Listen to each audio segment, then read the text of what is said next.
Bom, abrindo as atividades dessa manhã, teremos agora a palestra que tem por título Nulidades e Ilicitudes, Conceitos e Consequências. Convidamos para compor a mesa o Dr. José Carlos Couto de Carvalho, subprocurador-geral da Justiça Militar, que presidirá os trabalhos, e o palestrante Dr. Eugênio Pacelli de Oliveira.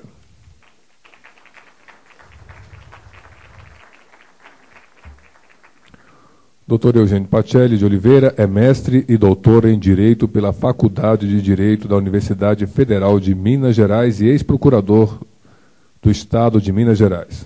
Atualmente exerce a carreira de Procurador Regional da República no Distrito Federal e ainda relator-geral da Comissão de Juristas instituídas no Senado Federal para elaboração do anteprojeto do novo Código de Processo Penal, PLS 106, e atual PL 8045/11, na Câmara dos Deputados e autor de diversas obras jurídicas. Com a palavra, Dr. Eugênio Pacelli.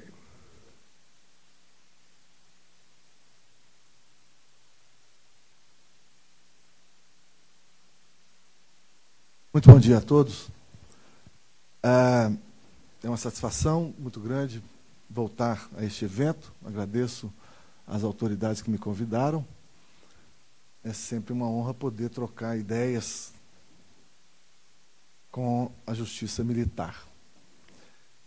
Eu, com a franquia que me foi dada pela ministra Elizabeth, escolhi um tema propositalmente árido, um tema que provoca grandes indagações nos tribunais e, de modo mais sensível ainda, nos tribunais superiores. E falo aqui, desde o início, que a minha experiência é na justiça comum, não é uma experiência na justiça militar. Por isso, quando eu me referir aos tribunais superiores, eu estarei me referindo ao Superior Tribunal de Justiça e ao Supremo Tribunal Federal.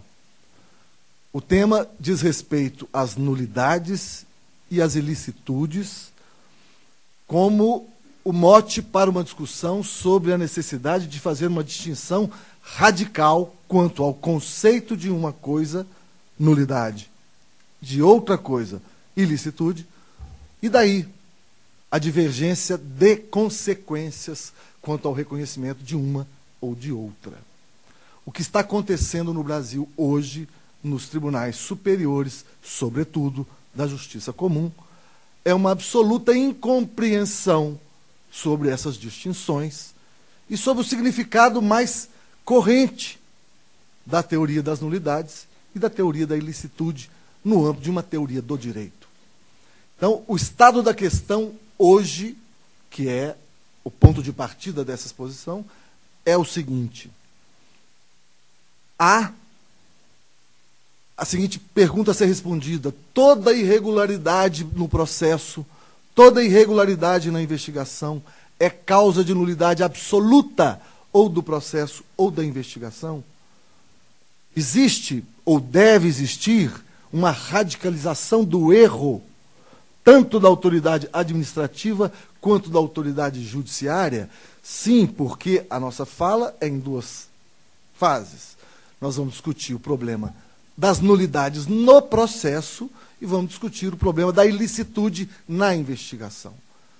É comum falar-se em nulidade da investigação, sendo que, na verdade, o fundamento é a ilicitude praticada no ato de investigação, do qual decorreria a contaminação dos atos subsequentes e, eventualmente, uma nulidade do processo, se já instaurado, com base nessa ilicitude. Nessa ilicitude que impediria a introdução desse material no processo e também deveria impedir a valoração desse material no julgamento. Portanto, as questões que quero apresentar são a partir da seguinte pergunta: há no Brasil uma radicalização do erro? Todo erro é causa de nulidade? Toda nulidade é absoluta? E pretendo fazer essa discussão trazendo como aporte teórico para a minha fundamentação as teorias mais modernas que dizem respeito ao garantismo, à configuração do garantismo no direito penal brasileiro, que a meu juízo, também não é bem trabalhado. Há um problema de hipersensibilidade garantista, que, na verdade, demonstra muito mais ausência de conhecimento do que propriamente um sentimento ideológico em relação aos resultados que se pretende. Quero discutir também um pouco sobre funcionalismo. Não é uma questão de discussão sobre funcionalismo em matéria penal ou processo penal. O funcionalismo é importante enquanto perspectiva de compreensão do direito.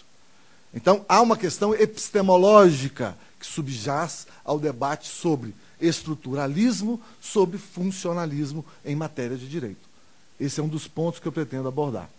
E também, finalmente, eu pretendo fazer a distinção de como se deve ou como se pode ser entendido as falhas e irregularidades na investigação criminal, procedimento administrativo que antecede a fase judicial de persecução penal, e também os vícios do processo criminal e suas consequências. Bem, eu disse que um dos pontos necessários para essa abordagem parte da distinção entre a perspectiva estruturalista e a perspectiva funcionalista. Na virada da metade do século passado, Bobbio já alertava que o direito caminhava para outras indagações. O direito, que sempre se preocupou e se ocupou em responder a pergunta, mas o que é o direito, passou a se preocupar com a necessidade de responder, para que serve o direito? Então, o funcionalismo, que chega muito antes na neurociência, na biologia, na cibernética e na sociologia, para falar no campo das ciências humanas, invade também o direito e de modo avassalador, sobretudo em alguns campos do direito, em que a sua função ou a sua ineficácia real passa a ser um motivo de indagação sobre o que fazermos com este direito. O direito penal, por excelência, está na berlinda há algum tempo, porque nós temos presídios superlotados, mandados de prisão absolutamente engavetados por ausência não de clientela, mas de local onde se faça cumpri-los, e temos, enfim, também um problema de excesso de medidas cautelares ou excesso de recurso à prisão preventiva no processo penal brasileiro. De tal modo que uma população de aproximadamente 500 mil presos são compostas, ou é composta, por um percentual absurdo de quase 50%. Talvez devêssemos já pensar por aí que a Lei 12.403, ao oferecer um repertório vasto e rico de novas medidas cautelares pessoais, possa ser melhor manejado, instrumentalizado, de tal maneira que se recorra à prisão realmente nas questões de última ratio ou de extrema necessidade, já que nós estamos falando de um instrumento de radical intervenção na vida privada. Não é? Bem, a perspectiva funcionalista, ela propõe o seguinte para aquele que trabalha com um tipo de conhecimento qualquer, não necessariamente o jurídico. Nós vamos, a partir da ideia de entendermos qual é a estrutura desse conhecimento, nós vamos agora trabalhar com a ideia de quais são as funções deste conhecimento. Em matéria de direito penal e de processo penal, nós vamos discutir o seguinte: quais são as funções do direito penal? A que ele serve? No direito penal moderno, nós vamos passar apenas do século passado em diante, do início do século passado em diante, nós tivemos dois grandes sistemas, dois grandes modelos de direito penal, que foi o causalismo, que foi o finalismo. Há também outros, um chamado pelo menos neoclássico, que era um avanço em relação ao modelo causal, mas que incorporava também elementos do sistema final, e por isso não se pode atribuir a ele uma modificação, uma girada epistemológica muito sensível. Não vamos discutir nem o naturalismo, nem o causalismo e nem o finalismo. Mas a partir desses dois grandes modelos surge um terceiro na segunda metade do século passado, que é o funcionalismo penal, iniciado, pelo menos de origem na Alemanha, com Klaus Roxin. Esse funcionalismo, chamado teleológico, e aqui eu já faço uma crítica a essa expressão, porque não existe nenhum funcionalismo que não seja teleológico, já que, na verdade, nós estamos falando de um sistema jurídico a ser entendido a partir de suas funções. Ora, se eu quero entender o sistema a partir das funções, evidentemente eu estou ligado, sintonizado nas finalidades do sistema. E daí a teleologia é inerente a qualquer modelo funcional. Mas, como quer que seja, Roxin estabelece ou propõe um modelo de funcionalismo teleológico, por meio do qual ele busca unir duas categorias ou duas realidades que permaneceram afastadas desde o século XIX. Quais sejam os debates sobre política criminal e os debates sobre dogmática penal. Dizia-se antigamente que a dogmática penal é a fronteira inultrapassável da política criminal. E, na verdade, o que faz o funcionalista? Nós temos que acabar justamente com essa fronteira, com essa barreira, na medida em que as decisões de política criminal, que determinam as funções do sistema, as finalidades do sistema, devem ser incorporadas pela dogmática penal de tal modo que, no aplicar do direito, e é para isso que serve a dogmática, não é para isso que serve a política criminal, mas é para isso que serve a dogmática. Então, a dogmática é a aplicação do direito positivo, e na aplicação do direito positivo, a gente possa, de fato, perguntar-se ainda uma última vez: o fato é típico? O fato é ilícito? É culpável? Basta? Não. O funcionalista diz: é preciso fazer ainda mais uma pergunta. A pena, neste caso, atende às funções declaradas na política criminal? Essa é a questão, numa síntese muito breve, diante do tempo e do tema que temos, do que seria o funcionalismo na perspectiva de Klaus Roxin. Ele, portanto, ele joga para dentro da dogmática, ele pega o que foi decidido como política criminal. Quais são as funções do direito penal? Prevenir positivamente delitos, de modo a promover uma integração de respeito às normas. Então ele diz: a função preventiva deve também se constituir numa categoria dogmática, de tal modo que ele amplia o conceito de culpabilidade para nela incluir as questões da imputabilidade, da inexigibilidade de conduta diversa e também a eficácia preventiva da pena. Essa categoria responsabilidade penal que se encontra no pensamento de Klaus Roxin. Junto a esses modelos funcionais, a partir de Klaus Roxin, outros vieram também na Alemanha e que foram partilhados inicialmente pela doutrina espanhola, diante do intercâmbio permanente que existe entre espanhóis e alemães. Um outro modelo de funcionalismo penal muito discutido no Brasil é o de Gunther Jacobs, um autor que, infelizmente, no Brasil foi demonizado precocemente por conta de ter ele trabalhado uma ideia que nunca foi original, do tal chamado direito penal do inimigo. A expressão inimigo beligerante por si só mereceu um recebimento da doutrina brasileira com os olhares poucos e moucos daqueles que não querem compreender e assim preferem reproduzir um canto de sereia que ouviram lá no final do oceano e assim acham que tudo deve ser feito como foi dito, ou como chegou aos seus ouvidos. Aliás, um dos problemas doutrinários nacionais, para além da indústria cultural que produz um bando de porcaria de literatura jurídica, não é? Uma indústria que produz, que fomenta a criação de faculdades como se fossem botequins, que fomenta uma indústria de cursos preparatórios, inclusive para a prova de OAB, que é uma coisa impensável há 20 anos atrás, alguém que sai de uma faculdade tem que fazer um curso preparatório para passar em prova de OAB. É só que faltava mesmo, isso é fruto de criação de necessidades. As necessidades humanas já são tantas e nós criamos mais necessidades, porque assim você fomenta um tipo de interesse econômico. Vou ficando amargo ao longo da palestra. Vocês vão perceber que o tema vai trazendo um componente amargo, porque quando a gente lida com o direito, e quando a gente lida seriamente com o direito, a nossa proposta é sempre fazer uma investigação com a reserva crítica possível e com a neutralidade do investigador também possível.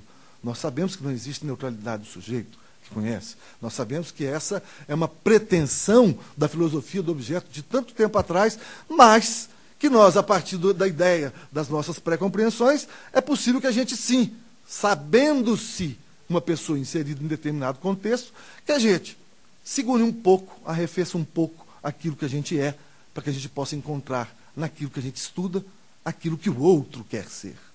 Ou seja, a busca do intérprete é a busca pela alteridade, é a busca pelo outro. E é isso que anda em falta na doutrina brasileira.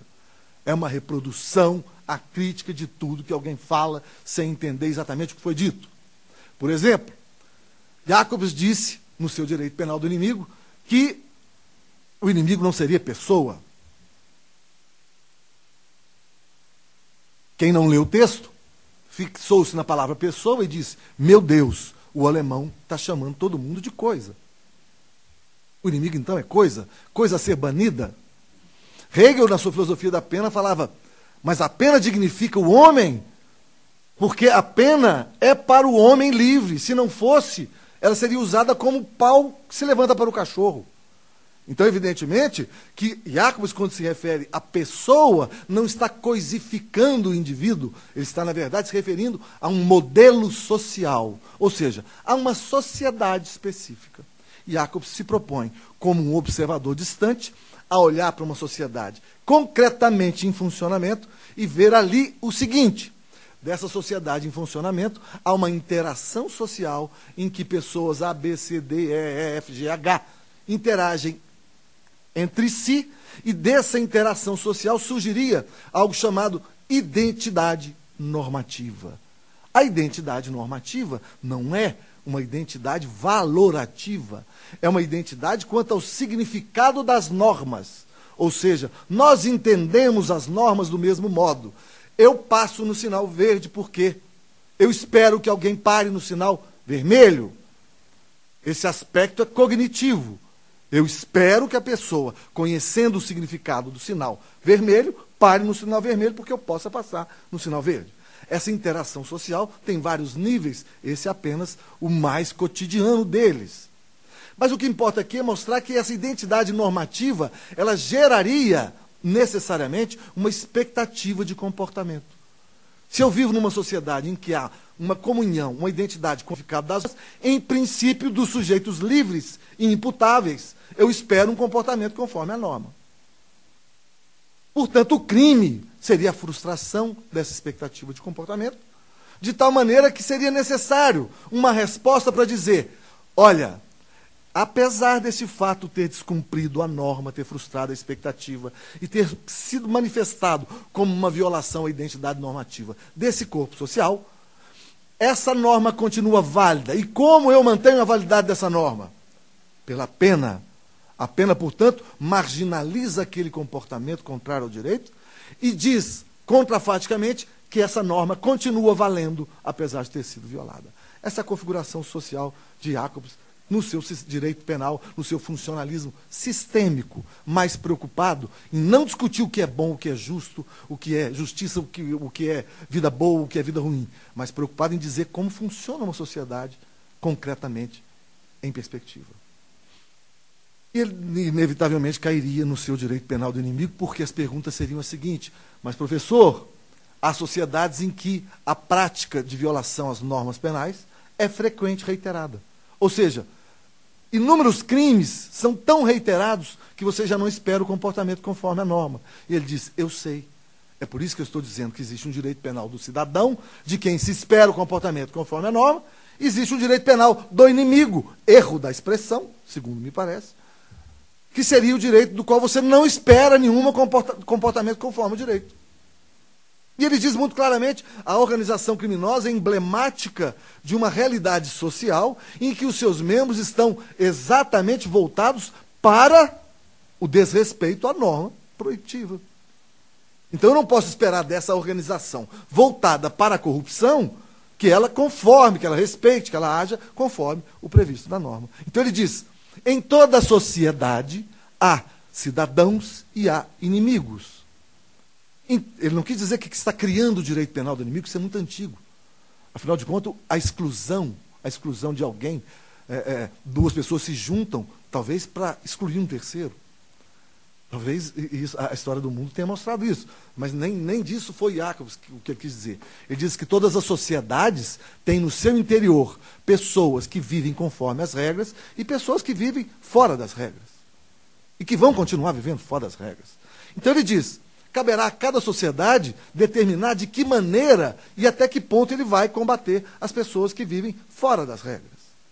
Alguém disse, mas o sistema de Jacobs é um sistema excludente do ponto de vista social, na medida em que ele fragiliza a exclusão social e vê o pobre, o excluído, o oprimido como inimigo. Essa é a segunda grande besteira que já se falou sobre Jacobs. É uma enorme besteira, porque quando Jacobs fala do inimigo, ele nem passa perto de falar do excluído social. Pelo contrário, a sua pressuposição, o seu modelo é construído na premissa, fundado na premissa da igualdade. Ele diz, somente um igual pode exigir que o outro cumpra uma norma. Quem nunca se beneficiou da sociedade, que o excluiu desde o início, não pode mesmo se ver obrigado a cumprir as normas dessa sociedade que ele não integra. Isso está no livro, no texto de Jacobs. Basta ler. Então, na realidade, quando as pessoas querem associar direito penal do inimigo à punição do excluído social, está cometendo um erro absolutamente radical. É bem verdade que, do ponto de vista teórico, o sistema de Jacobs é bem explicado. Do ponto de vista prático, serve para pouquíssima coisa.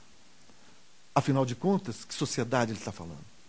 De quais sociedades ele está falando? A brasileira, certamente, não é.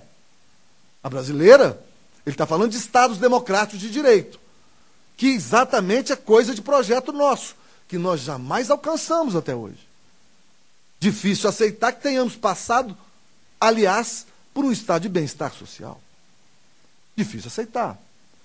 Na realidade, a gente sai de uma estrutura liberal e talvez nela permaneça até hoje, do ponto de vista econômico e político.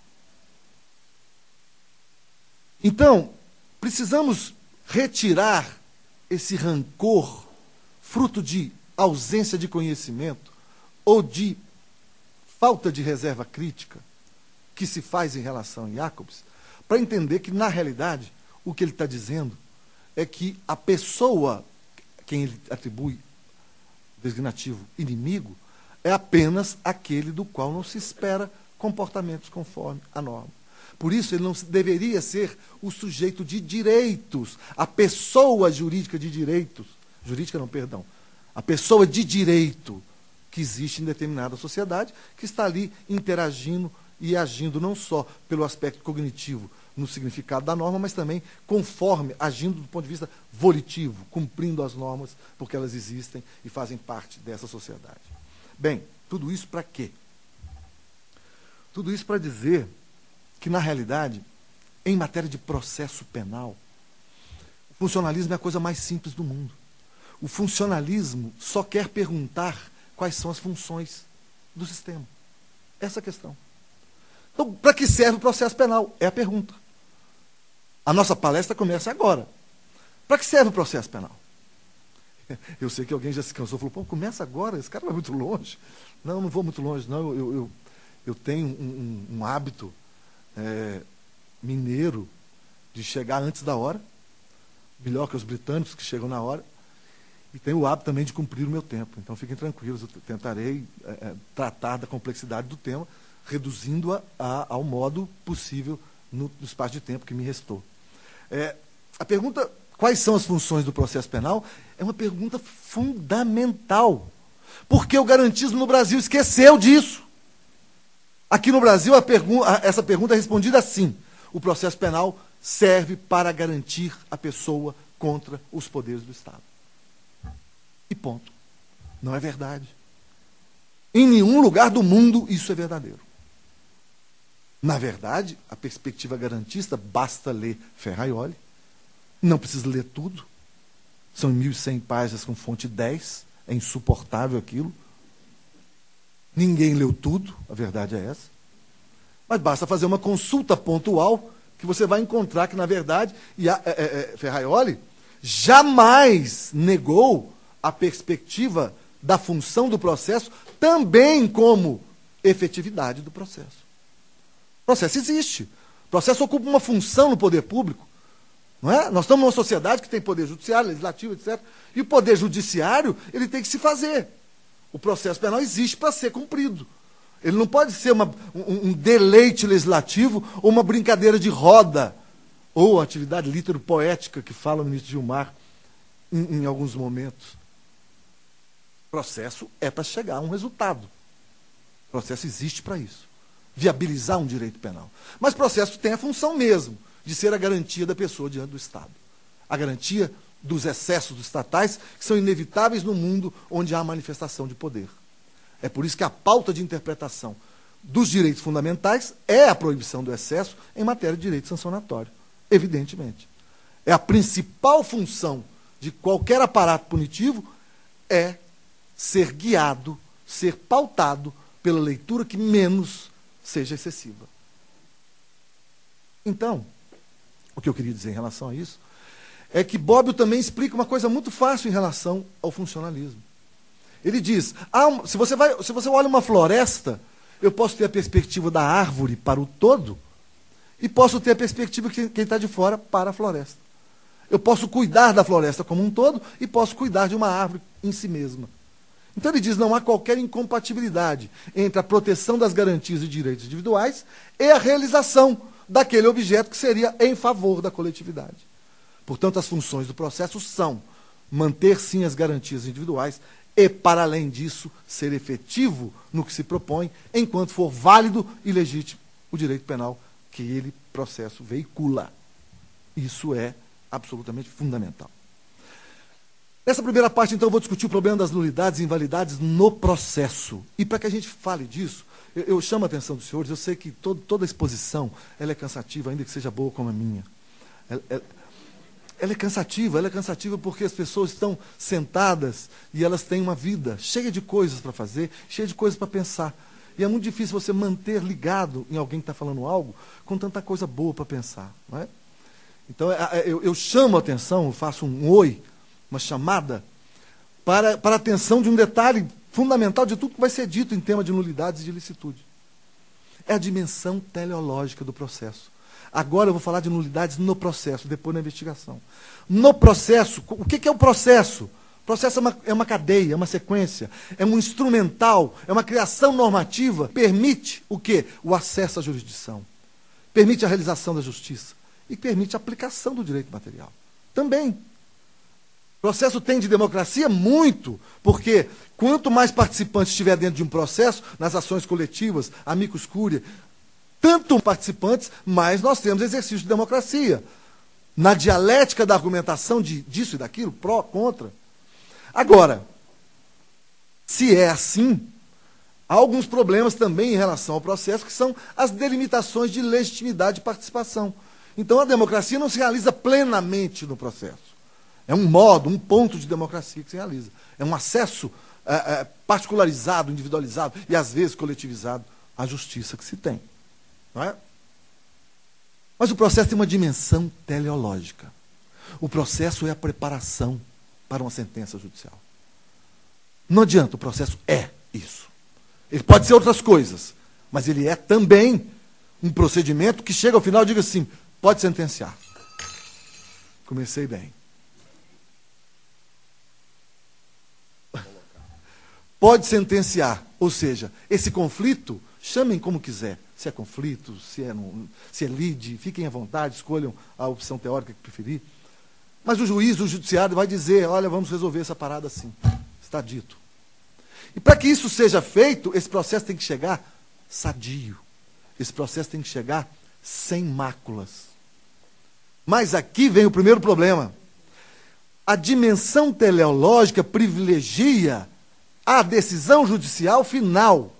Ela não pode estar atrelada a problemas de irregularidades sem consequência. Por quê? Porque desde que superamos o positivismo legalista, no qual se acredita que a palavra da lei deve ser seguida, dura lex sed lex, no qual se acreditava na onipotência do legislador, se é lei deve ser cumprida, porque ali se contém tudo de sabedoria que o homem tem sobre a terra. Desde que superamos esse modelo de positivismo, é claro que o juiz foi reconstruído, não diria, mas foi reconduzido ao seu papel de participante do processo democrático de construção do direito. Não é? Então é preciso que a gente saiba que um procedimento estabelecido na lei não é obra de Deus. Toda lei contém defeitos e nem por isso deve ser totalmente invalidada. Todo procedimento, enquanto sequência de atos, contém irregularidades. No curso dele não foi observado isso. Ora, mas só porque não foi observado isso eu devo anular tudo? Se eu concluir assim, eu estou absolutizando o erro e estou dizendo que o legislador não erra nunca. Estou dizendo que a lei deve ser cumprida como lei porque é lei. Ora, é exatamente pela dimensão teleológica do processo que eu tenho que perguntar se o erro no procedimento interferiu na qualidade do julgamento ou se interferiu na qualidade da atuação das partes.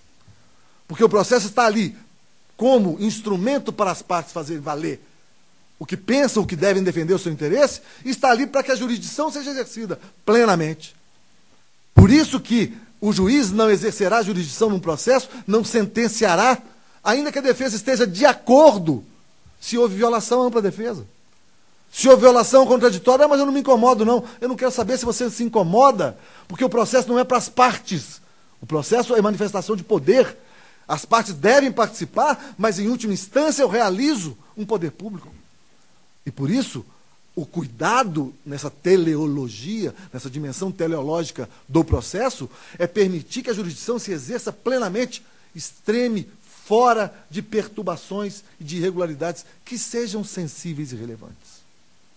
Daí que o primeiro princípio das nulidades é o da instrumentalidade das normas, das formas. Não é? Não se declara a nulidade, o vício, a irregularidade, sem que haja prejuízo. E aqui, eu chamo a atenção dos senhores, de novo, mais uma vez, para o seguinte: é preciso definir o que você entende como nulidade. Se nulidade é uma característica intrínseca ao ato irregular, ou se nulidade é uma sanção que se apõe a um ato irregular. Dessa resposta, as consequências serão totalmente diferentes. Não duvidem disso. Aquele que acha que o ato praticado com inobservância da lei, o ato irregular, por isso mesmo ele é um ato nulo, porque a característica da irregularidade é invalidar o ato, nós não mais poderemos falar em processo. O ato praticado com irregularidade deve ser anulado. Por quê? Porque ele nasceu nulo. Então não venham falar em convalidação, porque na verdade você está falando em nascimento de um ato. Não venha dizer, se você é adepto da teoria, que a nulidade é intrínseca, não venha falar em convalidação. É um erro teórico. Você tem que dizer que, na verdade, eu posso fazer nascer um ato nulo, dar a ele validade. Já se você pensa que a nulidade é uma consequência de um ato irregular, é uma sanção que o direito impõe a um ato irregular, em razão do prejuízo que ela causa, você compreende tudo melhor. Aí você compreende por que é que eu não declaro a nulidade de um ato irregular. Por que é que eu convalido um erro. Exatamente porque a lei diz, não é preciso sanção a essa irregularidade. Essa é a grande distinção que os tribunais superiores não passam nem perto de discutir. Ali, há um vício qualquer de nulidade no processo, anula-se tudo. Anula-se tudo. Não há sequer distinção entre um ato praticado por uma autoridade administrativa, autoridade policial e investigativa, e um ato praticado por um juiz. Juiz de direito, juiz federal, juiz militar, um juiz togado, ou um juiz que exerça jurisdição, qualquer que seja o modelo.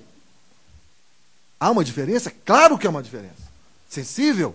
As nulidades no processo, como é que são resolvidas? O ato é nulo? É. Anula-se o ato. A partir dele e contaminando os atos que eram dependentes. Tudo correto. Faz de novo. Faz de novo porque é nulo. Porque causou prejuízo, ou às partes, ou à jurisdição, faça de novo, repita tudo. Pouco me importa. Mas eu posso repetir o ato. Essa questão. Eu posso repetir o ato. Aqui no Brasil, o que está acontecendo é que, às vezes, uma irregularidade processual é tratada como ilicitude. De tal maneira que não há como reiterar o ato. Não há como repetir o ato, porque não é mais nulidade, é ilicitude.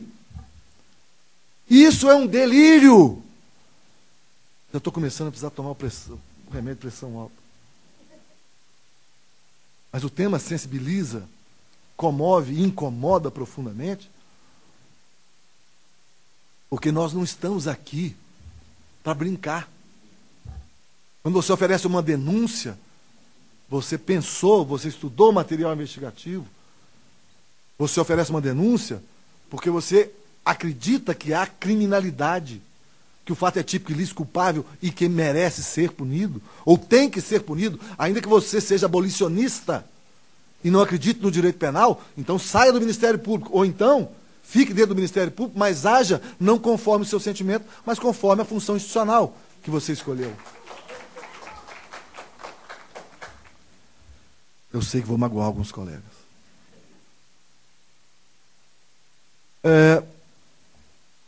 Então, vamos imaginar o problema do prejuízo. É claro que é muito difícil, às vezes, você falar em prejuízo. Ah, mas é muito fácil, você fala aí, causar prejuízo. E, às vezes, tem decisões judiciais e súmula do Supremo, súmula 523, ausência de defesa é causa de nulidade absoluta. A deficiência da defesa, nulidade relativa. É prova diabólica. Como é que a defesa vai dizer que foi deficiente? Aí eu crio uma expressão realmente problemática. Você que prove que houve prejuízo, mas como é que eu provo? Como é que eu provo? Se eu tivesse alegado antes, o juiz teria mudado a opinião? Como é que eu faço? Então, eu reconheço que há um problema com a demonstração do prejuízo. Mas isso não implica que todo erro deva ser anulado. Por quê? Porque a visibilidade da ausência de prejuízo, às vezes, é majoritária. Vamos supor uma testemunha de acusação ouvida por último no processo. Um juiz determinou a fase de instrução, ouviu o testemunho de acusação, um não apareceu. Ouviu de defesa, encerrada a instrução, aparece a testemunha de acusação. O juiz marca a audiência para ouvir a testemunha de acusação. Ele nem anunciou que vai reabrir a instrução, mas ele só disse, vou ouvir a testemunha de acusação. A testemunha de acusação chega lá e diz assim, o senhor sabe sobre o fato? Nada, nunca ouvi falar. Não sei o que eu estou fazendo aqui. Estou de palhaço nessa história. Você vai anular o processo porque ouviu o testemunho de acusação por último? É visível que não teve prejuízo. Eu posso, a priori, quando é designado o ato, dizer, Vossa Excelência está errado, Vossa Excelência está mudando o devido processo legal porque está ouvindo a acusação, testemunho de acusação quando encerrada a instrução. Então, se o senhor quer manter a inquirição do testemunho de acusação, reabra toda a possibilidade de inquirição do testemunho de defesa. Antes, impetre o mandado de segurança para fazer isso. Mas se isso não aconteceu, não venha reparar uma irregularidade que não causou prejuízo. Porque uma vez praticado o ato, eu posso analisar se houve ou não houve prejuízo. Instrução una. Testemunho de acusação vai ser ouvido por precatória. Espeça-se a carta precatória. E manteve-se o artigo 222, que não é a música do Gilberto Gil, infelizmente, que é o problema de o juiz estar autorizado a sentenciar sem a volta da precatória. Então, eu espeço carta precatória e vamos ouvir testemunho de acusação. E marco a audiência de instrução. Os que estão aqui da acusação são ouvidos, da defesa também. E a precatória é cumprida depois da instrução aqui embaixo. Ouvir testemunho de acusação depois. Ora, se a pessoa conhece dos fatos, tem que reabrir a instrução. Mas se ela vai lá e diz que não sabe nada dos fatos, não tem que reabrir a instrução. Não há nulidade nenhuma, há irregularidade que não tem que ser reconhecida. Vamos adiante, porque a gente tem muito o que falar. Já andam dizendo por aí que não há nulidade relativa. Toda nulidade é absoluta. Essa é essa história. É essa ideologia que pode ser explicada por isso. A pessoa que entende que a função do processo é só garantia do cidadão diante do poder do Estado, vai potencializar ao máximo qualquer tipo de argumentação favorável a essa tese. Como se não houvesse qualquer preocupação com a efetividade do processo. E este é um drama. Este é um grande drama. Eu tenho que tornar o processo efetivo também. Eu tenho que cuidar da árvore, mas tenho que cuidar da floresta. São perspectivas coletivas e individuais totalmente compatíveis na perspectiva garantista. Totalmente. Pois bem, há nulidade relativa, sim. Há nulidades que só interessam a uma das partes. Sim, senhor. Eu não ouvi o Ministério Público. Não ouviu? Não. Passou. Sigamos. Ah, bom. A defesa apresentou a resposta escrita, o juiz designou a audiência, sem se manifestar absolutamente nada sobre a possibilidade de absolvição sumária. 397 do CPP atual. Me desculpe estar falando do processo penal comum, porque esse, além da honra da ministra Elizabeth lembrar do meu nome para o convite, ela sempre comete essa ousadia, chamar alguém que não é da área para falar sobre direito. Mas o 397 do CPP, que permite a absolvição sumária. Eu não entendo que haja necessidade de nenhuma decisão judicial dizendo por que é que não se absolve. O despacho é sumário, de admissibilidade. O fato é aparentemente típico. Não estão presentes excludentes, vamos embora. Decisão de recebimento da denúncia. Mas aí vem se discutir que a decisão judicial, o processo é nulo. Eu já vi o STJ anular um processo, exatamente porque o juiz não se manifestou sobre as respostas escritas. A pergunta é, o juiz, quando sentenciou, enfrentou todas as questões levantadas na resposta escrita? Todas. Onde a nulidade? Fosse uma questão de prova, estou de acordo. Foi uma prova indicada, o juiz não deferiu e não falou nada sobre ela. Questão de violação da ampla defesa. Obviamente. Mas eu não estou dizendo disso, eu estou dizendo das questões levantadas, dos pontos levantados na defesa. Não foi enfrentado onde não deveria ser para mim, mas para quem acha que deveria ser, eu estou dizendo que é superável, sanado, pelo fato de o tribunal, o juiz, na sentença, responder uma a uma todas as questões levantadas. Não há que se falar em nulidade, evidentemente. Bem, a atividade jurisdicional, ela, quando incorre em erro, o erro pode ser um erro injudicando, pode ser um erro improcedendo. O erro improcedendo diz respeito às questões processuais e um injudicando diz respeito às questões de fundo, de direito. Na fase de investigação, vamos chegar à fase de investigação, então temos que acelerar. Na fase de investigação, o que acontece? Atividade desenvolvida por uma autoridade administrativa, policial, sem contraditório. É tranquilo e sereno no Brasil que ninguém discute a possibilidade de uma investigação de uma fase, de um procedimento administrativo sem contraditório, sem ampla defesa, até porque nesse procedimento administrativo ou desse procedimento administrativo não resultará em imposição de nenhuma sanção. Quando um procedimento administrativo impõe sanção disciplinar, tem que ter contraditório e ampla defesa, evidentemente. Mas se um procedimento administrativo não tem consequência nele, que não a fundamentação de um juízo de convencimento do órgão da acusação, que pode ser de arquivamento ou de acusação, não é necessariamente de acusação. Então, é preciso saber que esse procedimento, ele, sobretudo a investigação criminal, ele é um procedimento diferente. Ele não tem contraditório, não tem ampla defesa, e ele é inquisitivo. E ao ser inquisitivo, a investigação tangencia direitos fundamentais, mesmo. Há abuso e excesso, há agravações de interceptações telefônicas, absolutamente sem autorização judicial. Isso é crime, para além da ilicitude do direito em geral, é crime. Há outros comportamentos. Meu Deus do céu, o relógio não me ajuda.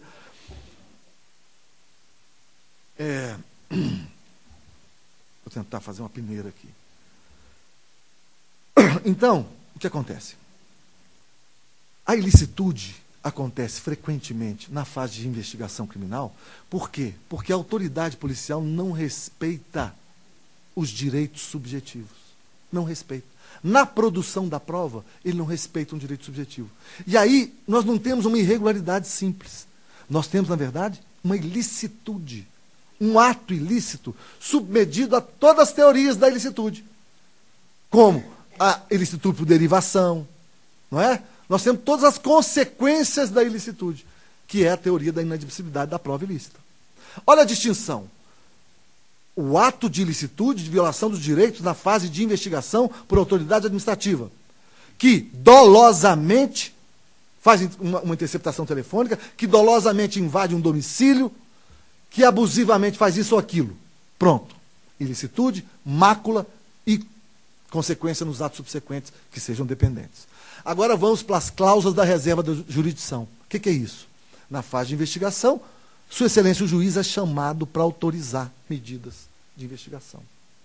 As liberdades públicas são tuteladas pela Justiça, de tal modo que a autoridade administrativa investigante só pode adotar a medida com ordem judicial. E agora eu pergunto, O juiz, quando decide por isso ou por aquilo, pratica ato ilícito? É essa a resposta que eu quero. Eu vou deixar o e-mail para vocês me responderem. Por quê? Porque o que está acontecendo no Brasil é achar que o ato judicial é prova ilícita. O erro injudicando a apreciação do direito, segundo pareça ao juiz que ele é independente, é tratado como prova ilícita. É um desrespeito absoluto à autoridade judicial. Vamos dizer, então, que o juiz esteja contra a corrente, contra a súmula vinculante do Supremo. Ok, prova ilícita. Ok. Há uma jurisprudência sedimentada que não se defere à interceptação telefônica por simples delação anônima. Simples, sem qualquer providência preliminar. Que o Supremo já disse que a autoridade policial, recebendo denúncia anônima, deve adotar providências preliminares e, se ela o fizer, o juiz está autorizado a determinar a interceptação telefônica. Então, nós podemos dizer o seguinte: a ilicitude vem do ato doloso, do abuso de poder ou da má-fé. Com isso, um ato judicial pode ser taxado ou atribuído como um ato ilícito. Fora daí, nas hipóteses de erro injudicando, de entender que o caso é quando não deveria ser, segundo quem? Segundo o tribunal. Não se pode falar de prova ilícita. A prisão determinada por juiz incompetente, por acaso impede que o réu seja preso pela autoridade judiciária competente? Claro que não. Claro que não. O juiz incompetente decretou prisão. Anulou porque ele é incompetente. Manda para o juiz competente. Ele decreta a prisão. Ele repete o ato. É nulidade da decisão judicial, cuja consequência é a repetição dela. Sigilo fiscal. Um juiz incompetente determina a quebra de sigilo fiscal. O processo é anulado porque não era aquele juiz competente. Aí estão sustentando. Prova ilícita. Prova ilícita, o escambau, com perdão da má palavra. Não tem nada disso. O processo é anulado a partir dali, vai para o novo juiz e ele diz: determina a quebra de sigilo bancário. São registros de dados. A prova pode ser entendida como não como fonte independente, mas como descoberta inevitável, que é uma concepção, uma teoria lá dos Estados Unidos, que cuida da inadmissibilidade da prova ilícita, que diz exatamente o seguinte: quando a prova se chega a ela, independentemente da ilicitude, é válida. Isso está no parágrafo 2º do artigo 157 do Código de Processo Penal brasileiro. Então, o novo juiz que tem competência, o crime é de quê? Sistema financeiro, sonegação fiscal. Eu determino agora a quebra do sigilo fiscal e bancário. Sem nenhum vício de licitude. São decisões judiciais que nada tem que ver com prova ilícita. Por favor, eu vou já caminhando para o encerramento com uma crítica mordaz, pesada, ácida, e que eu tive a oportunidade de falar num tribunal, numa sessão de julgamento, envolvendo um caso rumoroso, em que se pretendia anulação de tudo. Porque o bom é que a festa fica completa, anula-se tudo. Pode anular tudo, não tem problema, se for processo e puder ser repetido. Mas distingam nulidade do ato judicial da ilicitude. A ilicitude contamina e impede aproveitamento da prova. A nulidade não, permite a reiteração. Mas o que eu disse foi o seguinte: se continuarmos nessa vibe em que, eu sou moderno também, em que o juiz é olhado como um produtor de prova ilícita, salvo má-fé, abuso de poder e etc., dolosa, o erro injudicando é tratado como prova ilícita, eu sugeri no tribunal o seguinte: façamos agora o seguinte: o juiz de primeiro grau, quando a polícia requer a ele uma interceptação telefônica, o que ele deve fazer? Ele deve decretar a sua medida conforme o seu convencimento, submetê-la a reexame necessário. Assim você evita a nulidade e a desconstrução dos castelos de areias que vão caindo por todos os poros dessa construção de investigação. Assim o juiz já logo submete ao tribunal. Mas quando a gente falava submete ao tribunal, aí eu fiz uma piada um pouco mais sincera. Que na verdade não é para submeter ao tribunal. Manda logo para o Supremo. Porque não adianta você submeter ao seu tribunal, porque o seu tribunal está submetido ao juízo de valor que faz o STJ, cujo juízo de valor está submetido ao juízo de valor também do Supremo Tribunal Federal. Se você quer uma investigação sadia, por favor, submeta o reexame necessário ao Supremo Tribunal Federal. Obrigado.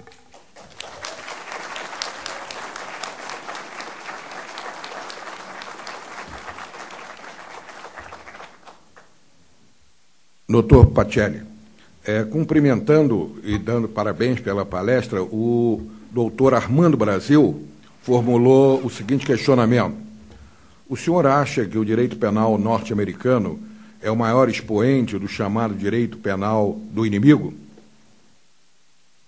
Não, não acho. Na verdade, eu poderia dizer até o contrário. Por quê? Porque, como o sistema norte-americano de controle de persecução penal passa também pelo processo eleitoral, eletivo, no qual o procurador-geral, de modo geral, é eleito, o que acontece? A política criminal é hierarquizada, comandada pelo procurador-geral, e segundo seja a vontade popular. Então, ali, eu diria que o direito penal norte-americano, nós temos convidados norte-americanos, é um dos direitos mais bárbaros que eu conheço. Mas bárbaros no sentido de pressupor igualdades, onde elas não existem. Não é? Então, eles se gabam, por exemplo, para que haja uma condenação ou uma absolvição, eu tenho que ter a unanimidade dos votos dos 12 jurados. Isso, de fato, é um procedimento democrático. Não é? Se não houver consenso contra a unanimidade, é anulado o julgamento e outro pode ser realizado. Mas o problema é, num processo penal no qual existe uma hierarquia e uma subordinação dos promotores de justiça às determinações de política do Procurador-Geral de Justiça, e esse procurador submete a critérios eletivos, a tendência que a mídia controle a política criminal norte-americana é uma coisa muito sensível e de fácil percepção. Assim, você tem julgamentos, você vai em Nova York, você vai em qualquer estado norte-americano, liga a televisão, tem transmissão de julgamento ao vivo. O tempo todo. Quer dizer, há, pelo contrário do que disse Jacobs, há, na verdade, um sentimento, um tratamento muito populista, no pior sentido da palavra, no que diz respeito à persecução penal norte-americana. Não havendo mais perguntas... Deixa eu só deixar meu e-mail. O meu e-mail, para quem quiser dialogar, é pacelli@eugeniopaceli.com.br. Não havendo mais perguntas, gostaríamos de cumprimentá-lo por essa brilhante palestra, que realmente nós o conhecíamos dos seus livros, que são citados, aliás, em todos os tribunais do Brasil.